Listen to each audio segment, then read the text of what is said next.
Bismillahirrahmanirrahim. Assalamualaikum warahmatullahi wabarakatuh. Ahlan wa sahlan ya ikhwah di program kami, program membaca Tafsir Munir.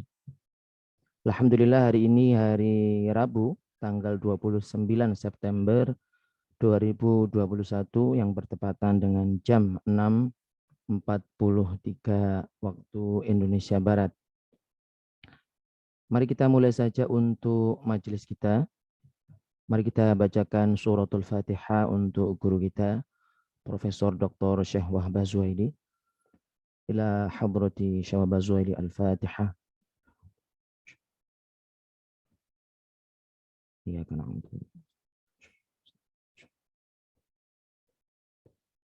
Baik, kita langsung masuk ke halamannya ya ikhwah. Pada kesempatan kali ini kita akan membahas lebih lanjut perihal tentang kearaban Al-Quran dan penerjemahannya ke dalam bahasa yang lainnya. Mari kita mulai dengan membaca basmalah. Bismillahirrahmanirrahim. Inna asdaqal hadithi kitabullah wa khairul hadiyi hadi Muhammadin sallallahu alaihi wasallam wa syarrul umuri muhdatsatuha wa kullu muhdatsatin bid'ah wa kullu bid'atin dhalalah wa kullu dhalalatin finnar. Baik. Bismillahirrahmanirrahim.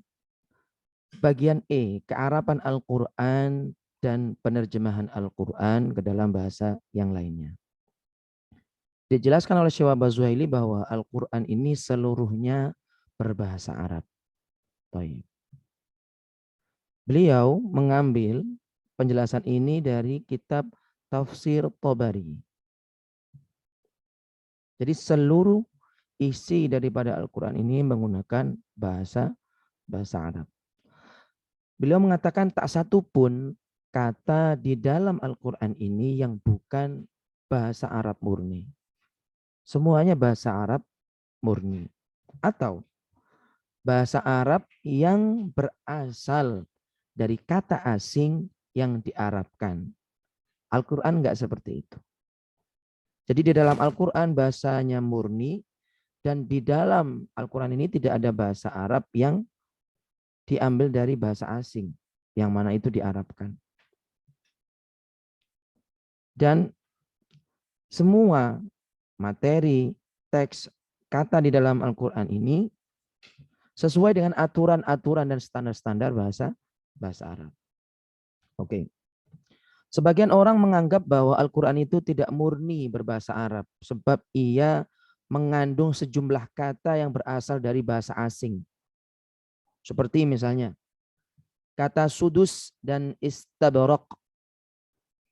Dua kata ini dijadikan sebagai alasan bahwa Al-Quran itu diambil dari bahasa asing.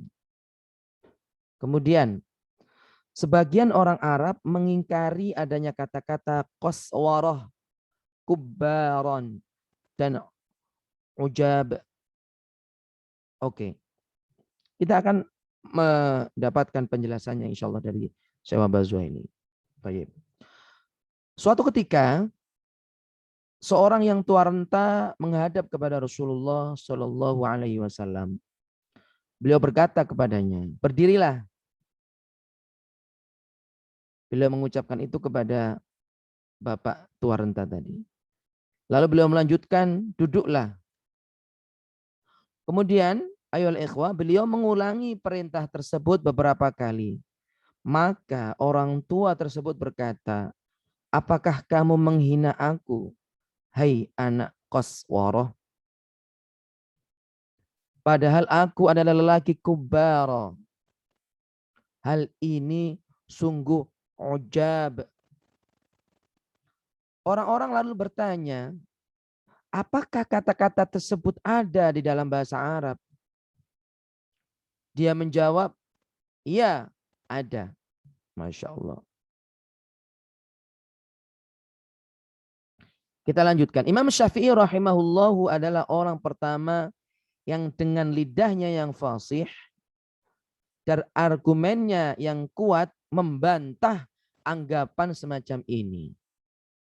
Masya Allah, kita dapat ilmu nih. Beliau menjelaskan bahwa tidak ada satu kata pun di dalam kitabullah yang bukan bahasa Arab. Gak ada. Beliau bantah argumen-argumen mereka ini yang berpendapat demikian. Thayyib. Yang terpenting di antaranya ialah dua argumen yang akan kami sampaikan sebagai berikut. Argumen yang pertama dari Imam Syafi'i, beliau menjelaskan bahwa di dalam Al-Quran terdapat jumlah kata yang tidak dikenal oleh sebagian bangsa Arab. Ya.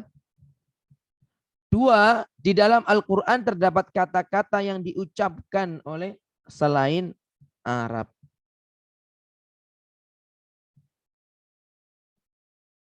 Thayyib. Nih, mari kita ulas. Imam Syafi'i membantah argumen pertama. Katanya di Al-Quran itu terdapat jumlah kata yang nggak dikenal sebagian orang Arab. Terus yang kedua katanya mana Al-Quran? Di Al-Quran ada loh kata-kata yang diucapkan oleh orang selain Arab. Oke, Imam Syafi'i akan menjawabnya. Imam Syafi'i membantah argumen pertama bahwa ketidaktahuan sebagian orang Arab tentang sebagian Al-Quran, sebagian katanya, yang mana ini asing bagi orang Arab, melainkan ini membuktikan ketidaktahuan orang Arab akan sebagian bahasa mereka sendiri. Jadi bukan berarti ketika di dalam bahasa Arab tidak ada, ketika orang Arab nggak paham, bukan berarti Al-Quran tidak berbahasa Arab. Emang orang itu yang belum paham bahwa itu termasuk bagian daripada bahasa Arab. Kemudian dari penjelasan itu tidak ada seorang pun yang dapat mengklaim dirinya menguasai seluruh kata dalam bahasa Arab. Sebab apa? Bahasa Arab adalah bahasa yang paling banyak mazhabnya, paling kaya kosakatanya, dan tidak ada seorang manusia pun selain Nabi yang menguasai seluruhnya. Maka ketika ada orang yang mengatakan bahwa Al-Quran ini bukan asli Arab misalnya begitu, toh nyatanya orang Arab ada yang nggak paham kalau itu dari bahasa Arab. Iyalah. Karena memang belum tentu tidak ada satu pun ada orang Arab yang bisa mengklaim dirinya paham semua kosakata Arab. Tidak ada menurut Imam Syafi'i. Taib. Bagaimana untuk argumen yang kedua yang mengatakan bahwa di dalam Al-Quran kata-katanya dipakai oleh orang asing yang tidak orang Arab. Beliau menjawab begini. Beliau membantah argumen kedua bahwa sebagian orang asing telah mempelajari sebagian kosakata bahasa Arab. Lalu kata-kata tersebut masuk ke dalam bahasa mereka. Dan ada kemungkinan bahwa bahasa asing orang tersebut kebetulan agak sama dengan bahasa Arab. Tuh. Mungkin pula sebagian kata bahasa Arab ini berasal dari bahasa asing, akan tetapi jumlah yang amat sedikit ini telah merasuk ke komunitas Arab zaman dahulu yang itu tidak ada di dalam Al-Quran, ikhwan. Ia ada di dalam kosakata harian orang Arab, tetapi tidak ada di dalam Al-Quran. Kemudian bahasa itu diarab-arabkan oleh orang Arab itu dan menyesuaikan. Misalnya seperti komputer. Ada di Arab zaman dulu komputer. Tapi di Al-Quran nggak ada kalimat komputer itu. Iya kan? Kemudian juga membuatnya bersumber dari bahasa mereka sendiri. Ada yang mengatakan komputer, ada yang mengatakan jawal, ada yang mengatakan mahmul, ada yang mengatakan hatif. Banyak. Dan perlu diketahui ayat ikhwah, perubahan dari handphone menjadi hatif, jawal, mahmul itu disesuaikan dengan masing-masing orang. Jadi kayaknya ya terserah gua dah. Gua nerjemah ini barang pakai ini mahmul kayak hatif kayak apa kayak ya terserah gua. Karena ini menggunakan komunikasi. Di dalam Al-Quran nggak seperti itu.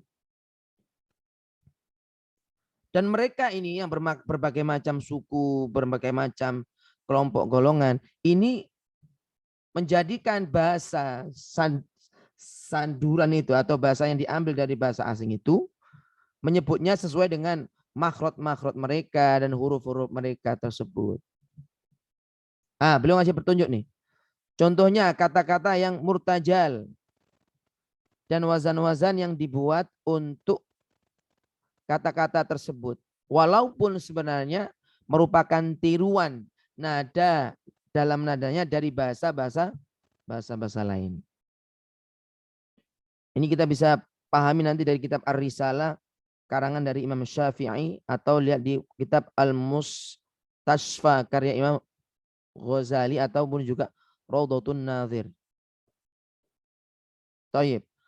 Banyak ayat Al-Quran yang menyatakan bahwa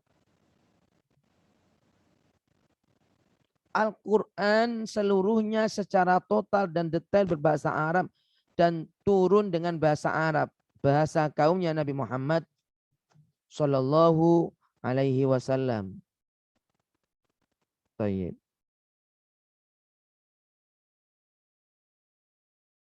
Mari kita coba lihat ayol ikhwah pada surah Yusuf ayat pertama sampai dengan yang kedua.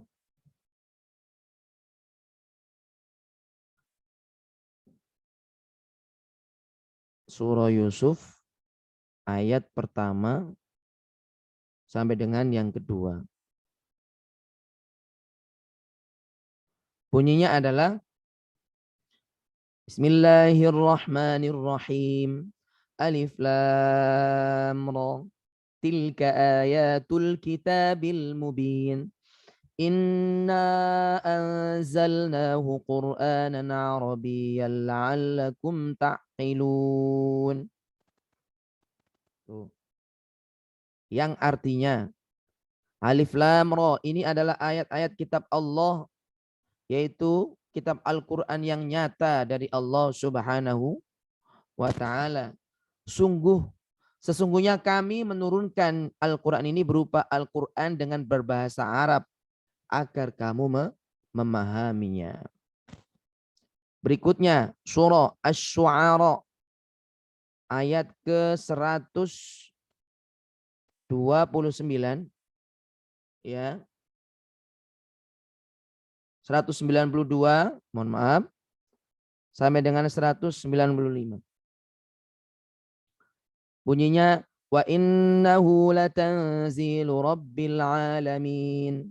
Nazala bihir ruhul amin ala qalbika litakuna minal munzirin bilisanin arabiyyin mubin.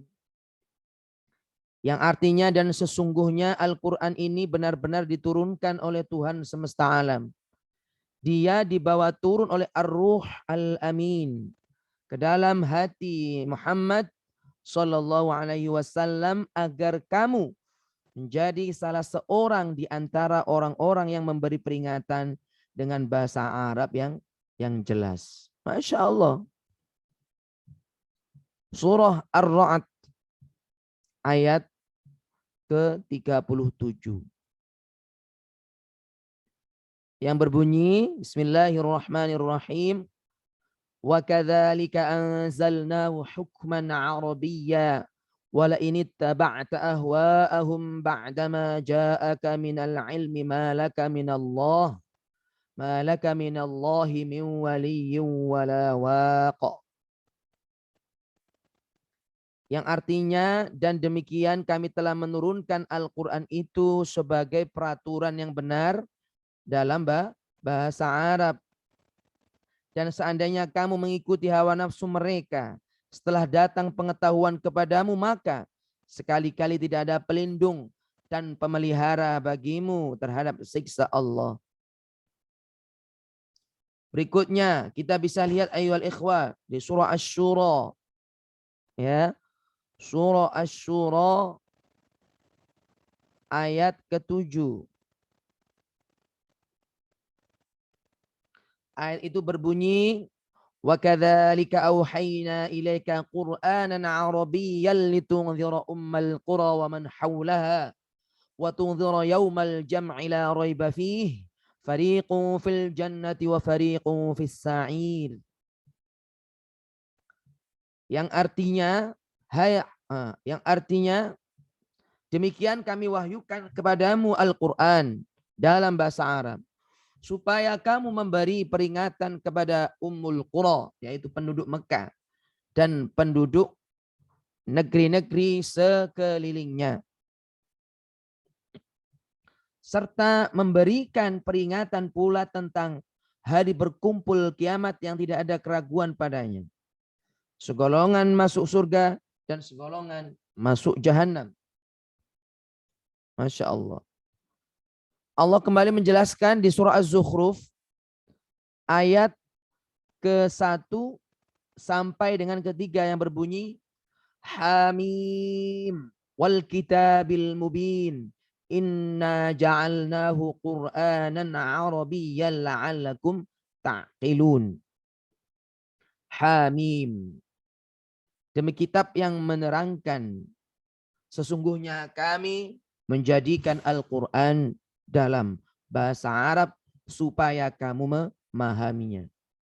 Masya Allah. Az-Zumar, pada surah Az-Zumar ayat ke-8. Kita dapati di ayat itu yang berbunyi, mohon maaf, mari saya lihat kembali. Oh, 28.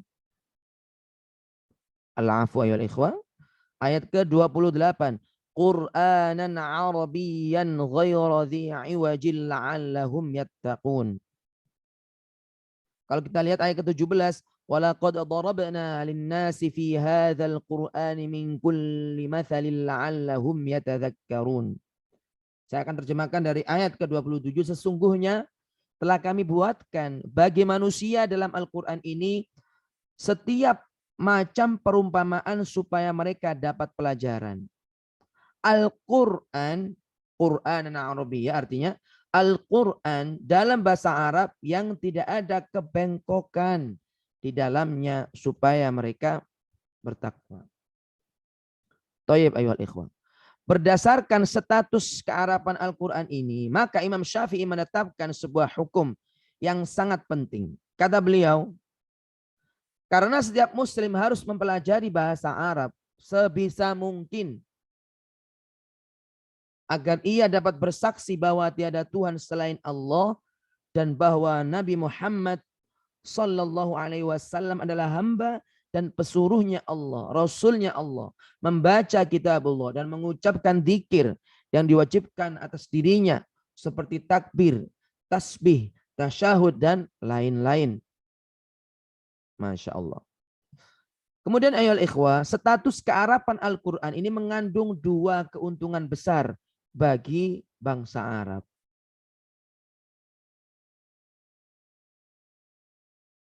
Baik, keuntungan yang pertama adalah mempelajari Al-Quran dan mengucapkan Al-Quran sesuai dengan kaidah-kaidah Al-Quran akan memfasihkan ucapan, ya, memperbaiki ujaran dan membantu memahami bahasa Arab. Oke, luar biasa kalau kita makin dekat kita dengan Al-Quran, membaca Al-Quran. Tidak ada satupun yang setara dengan Al-Quran dalam hal upaya untuk memfasihkan perkataan. Tatkala orang sudah terbiasa dengan berbagai lahjat amiyah, bahasa percakapan sehari-hari, namun ada seseorang yang rajin dia menggunakan bahasa Al-Quran, maka bisa dibandingkan bagaimana fasihnya mereka yang membaca Al-Quran dan yang tidak. Kedua, ayolah ikhwah, Al-Quran punya kontribusi paling besar di dalam pemeliharaan bahasa Arab. Selama 14 abad silam, yakni ketika kitab ini disusun oleh Imam oleh Syekh Wahbah Zuhaili, 14 silam, di mana sepanjang masa itu terdapat saat-saat kelemahan, keterbelakangan dan hegemoni kaum imperialis Eropa atas negara-negara Arab. Bahkan Al-Quran adalah faktor utama yang menyatukan bangsa Arab dan merupakan stimulator kuat yang membantu bangkitnya perlawanan bangsa Arab menentang perampasan tanah air dan penjajahan yang itu dibenci. Yang mana hal itu mengembalikan syahwah Islamiyah. Di mana syahwah itu menjadikan tanah air bangsa Arab dan Islam menyatu menjadi satu. Dan mengikat kaum muslimin dengan ikatan iman dan emosi yang kuat. Terutama pada masa penderitaan dan peperangan menentang kaum penjajah.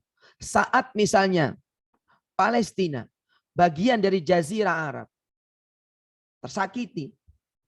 Kita orang Islam yang tidak ada di negara Arab pun merasa tersakiti. Karena kuatnya bagaimana Al-Quran menyatukan kita kaum muslimin ayyuhal ikhwah. Sehingga tidak bisa dipungkiri bahwa seperti itu kontribusi yang telah Al-Quran berikan. Maka ayyuhal ikhwah, bagaimana misalnya kalau seluruh dunia ini, izinkan saya untuk mengulas, bersatu, menjadikan Al-Quran sebagai pedoman hidupnya, maka subhanallah, alangkah indahnya. Tanpa kita punya rencana untuk supaya mereka yang masih belum percaya terhadap Al-Quran untuk juga percaya dengan kita. Kita nggak memaksakan itu. Karena Allah sudah mengatakan la ikraha fiddin. Tapi bagi mereka yang percaya, kita pun menyatukan iman kita, menyatukan kekuatan kita untuk mengamalkan Al-Quran. Alangkah indahnya andai kata itu bisa terjadi di masa-masa sekarang ataupun yang akan datang, karena di masa yang lalu itu sungguh indah sekali. Ayyuhal ikhwah rahimakumullah, demikianlah pembahasan sekilas mengenai tentang kearapan Al-Quran. Jadi Al-Quran asli dari bahasa Arab. Bahkan kalau boleh dikatakan bahwa bahasa Arab ini kefasihannya terjaga karena Al-Quran Al-Karim. Dan Allah memilih bahasa Al-Quran ini dengan bahasa Arab. Tidak disebutkan di Al-Quran ini, Al-Quran menggunakan bahasa Inggris. Insya Allah pada pertemuan yang akan perihal tentang penerjemahan Al-Quran. Ya, oleh karena itu, tetap semangat di dalam mengikuti kajian kita kali ini. Mudah-mudahan jenengan semua mendapatkan manfaat dari setiap momen, setiap kajian yang kita adakan di majelis ini. Demikian dari saya, kita tutup dengan doa kafaratul majelis. Subhanakallahumma wa bihamdika asyhadu an la ilaha illa anta nastaghfiruka wa natubu ilaik. Dari saya, assalamualaikum warahmatullahi wabarakatuh.